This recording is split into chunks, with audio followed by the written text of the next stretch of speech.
first start dating a fearful, avoidant attachment style, they are often very present, charismatic, charming, and involved. They have to make people feel very seen, very heard, and connected to. And they are really good at getting people to come out of their shell and open up. And a lot of this leaves this really early impression that the fearful, avoidant attachment style is completely emotionally available because they're attuned, they're there. But the reality is that fearful, avoidant attachment styles are often excellent at getting others to be vulnerable, excellent at bringing out the emotional availability in others, and yet sometimes they secretly struggle to be emotionally available about themselves. Sometimes they struggle to lean on people, to open up, and they especially struggle when it comes to making big and serious commitments.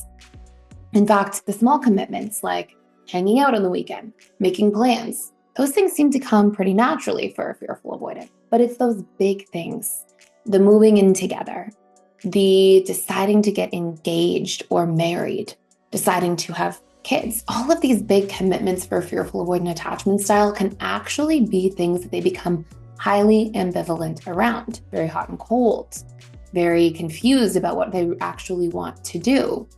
And in many cases, I've actually seen the fearful, avoidant attachment style suddenly cut and run as soon as a big commitment is on the table. Things like everything's going well, in the relationship, you're spending a lot of time together, and all of a sudden, as soon as you say, hey, let's move in together, and things start to move in that direction, suddenly a fearful avoidant leaves a relationship, or a fearful avoidant who suddenly call off engagements. So in today's video, I'm going to break down the 3 biggest things that a fearful avoidant needs in order to really commit, to let their guard down and to trust and feel like commitment is something that doesn't have to be so scary. And I'll save the most important one for last, that will not only be healing for a relationship, but actually healing from your own childhood as well, if you are the fearful avoidant listening. So before I dive in, if you do enjoy this video, please subscribe to this channel. Or if you're somebody who watches these videos all the time, we have so many consistent viewers who don't subscribe. I would love if you have the opportunity to subscribe today to do so.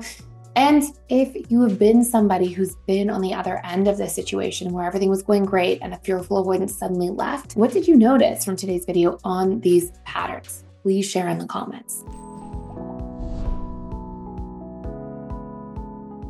So let's break this down for just a moment. One of the biggest things that you have to understand if you are the fearful avoidant or a loved one of a fearful avoidant is they want to deeply love. They tend to deeply feel and they tend to deeply care, but they very much have a lot of what we call core wounds. In other words, they've had a lot of painful experiences around relationships from the past. And these relationships are actually creating their perception of the present and future. I always use the analogy. If you imagine you go into the woods and you see a bear and you run away from the bear and you're safe, thank goodness. But let's say for whatever reason, the very next day you have to go back through the woods. Well, what does your mind do? Your mind goes, where's the bear? Is it coming? Is it going to come from around that tree? Is it going to pop up from over here? And we ruminate and we project the likelihood of seeing the bear everywhere. Well, the same thing happens with unresolved trauma. Any perceived threat we experience growing up gets stored in the subconscious mind, which really stores everything. Yes, it consolidates memories a little bit over time, but it stores everything. And that actually clouds our perception as an adult, just like with the bear. If you had a lot of betrayal trauma growing up as a fearful avoidant, or abandonment trauma, or you felt trapped or helpless or powerless a lot growing up, or emotionally or physically unsafe, all of these things get stored and reprojected. So as soon as you start getting close to somebody, as soon as you start, being in a relationship, almost like as soon as you step foot back in the woods that you saw the bear in the day before, that cycle starts up. Oh, I'm going to be trapped. I'm going to be helpless. I'm going to be betrayed. I'm going to be abandoned. And all of these core wounds get projected onto everything. Now, your mind is doing its best to just keep itself safe, but it's extremely counterproductive to having healthy relationships. And in fact, it induces a lot of suffering and triggering in your daily life. Now, what ends up taking place here and how this relates back to this piece of commitment is that when a fearful avoidant starts to commit, if they're feeling like the relationship's in a great place now, in the very least, their mind is going to do this. It's going to say, well, everything's great now. And that just means the more I care about this person, the more they have the ability to hurt me in the future. And sure, I can trust that maybe everything's going to go great for the next couple weeks, couple months, but I can't possibly know how somebody's going to be in 10 years. So many changes can happen. So why would I ever trust that? Why would I ever trust something I can't predict, I can't control, I can't understand or know for certain? Why would I invest myself so deeply in that? Because the unknown as a child was usually full of really crazy and chaotic things. And so the unknown future as an adult, your subconscious mind is going to project and assume the same, just like with the bear in the woods.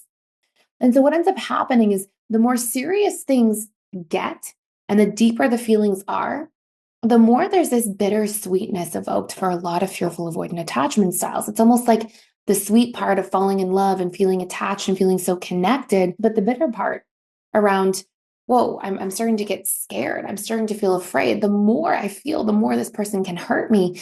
And there is so much assumed hurt in the future of the fearful avoidance relationship and how they see the future of their relationships that it always just feels safer not to trust at all, not to have faith, not to invest. But of course, it is the result of doing that that can cause a lot of chaos in relationships in the future, because no matter what, fearful avoidants always get pulled into wanting to love, wanting to care, wanting to deeply emotionally connect. And so you'll feel torn a lot of the time between these two parts of yourself. And so the more there's a depth of opportunity to commit, to share, the more those trust wounds get triggered and those fears come up in the first place. So that's really point number one. If you're somebody who's truly interested in helping others while also securing financial freedom for your future, there is a limited time option to join our 50% off certified relationship coach program. And this is a 12-week program where you can create financial freedom, work from anywhere in the world, and truly make an impact on other individuals' lives by becoming a certified relationship coach in just 12 weeks. Throughout this entire 12 weeks, you will learn all of the tools that you need to discover somebody's attachment style and help them heal and change their attachment style if they are insecurely attached, so that they can become secure and build the best relationships of their life.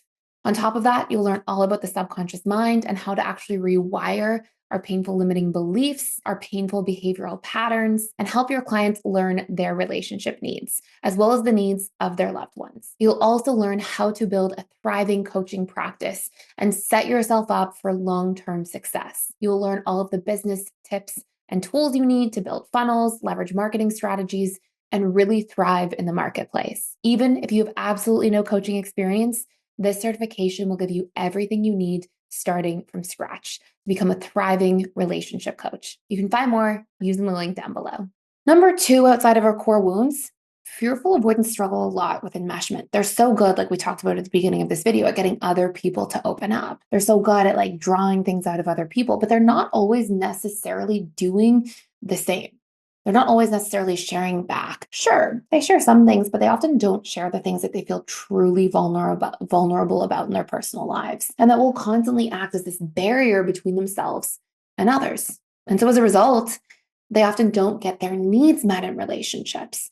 And fearful avoidants, as you know, are so hypervigilant. They're so good at reading between the lines and picking up on micro expressions and body language and tone of voice and little tweaks and changes that they end up seeing everything and noticing so many things about others. And they expect that people who care will do the same. But what fearful avoidants don't often realize is just how important open and transparent communication truly is. How meaningful and valuable it is to actually open up and have a discussion and say, hey, look, I'm really showing up in this way for you. I need support in this area. I need you to show up for me and do ABC. Or I need to know that you're going to show up in this area sometimes too. The more a fearful avoidant communicates, the more, and this brings me to point number three, the most important point here, the more they start to build a sense of trust in themselves and in the relationship, and thus the future of it. And on the concept of trust, just briefly, I want to let you know, if you're somebody who struggles with repairing broken trust, we have a full 14-day free trial. We do this once or twice a year. It's available right now for the month of February, for Valentine's Day month. And We'll give you access to all of the personal development school courses. You can check them all out. Your attachment style healing courses. You can come join in the live webinars, events. But you can check out the trust course, how to repair broken trust course, about healing your own self-trust or trust in relationships. If you had a fractured baseline of trust growing up and it's hard to really trust anyone at all, this course is for you. It will help tremendously. It will help you understand these things. And again, it's fully for free, more than enough time to get through the course for 14 days using the link down below. And let me tell you what this actually means. Let's say that you go through your relationship, you're constantly predicting somebody else's needs, and then you start getting hurt that they're not predicting your needs back, because we tend to assume that people are as we are, right? This is part of the human condition. We project from our perception. If you're really hypervigilant, you're going to think everybody's hypervigilant. So if they're not picking up on my needs, then they must not care, right? We fill in the blanks with meaning. But the reality is people just don't. They don't always pick up on everything. And so for you as a healing fearful avoidant, or if you're the loved one listening to this, what you want to encourage your partner to communicate, or what the fearful avoidant needs to work on, is to openly say, hey, this is what I'm needing. And when they do that, they start to see that things that are starting to create these barriers, these invisible walls between themselves and others, like the resentment of feeling like, wait, I really needed reassurance from my partner in this situation. They didn't give it to me. They must not care. Instead, they go ask for reassurance, and the problem solved for.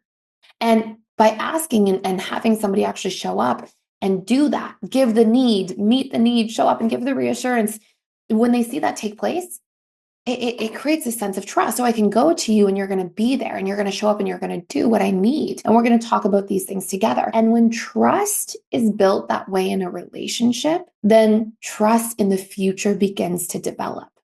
And the more trust in the future begins to develop, the less absolutely terrifying big commitments are to the fearful avoidant. And so it's so important to begin this communication process, because it's through the communication itself that the relationship can build deeper roots.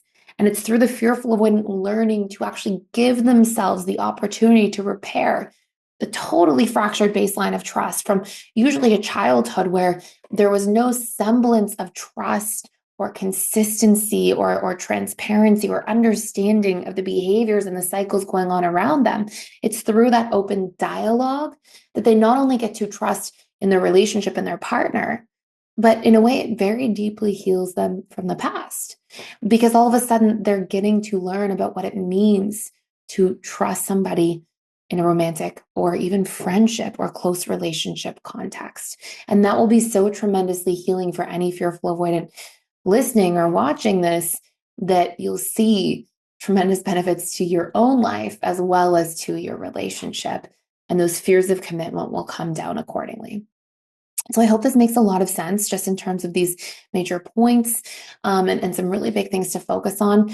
And that is it for today. If you got value out of this video, please share it, like it, please subscribe to this channel. We have more fearful avoidant videos coming out this week if you don't want to miss any, about all sorts of different concepts. And thank you so much for watching.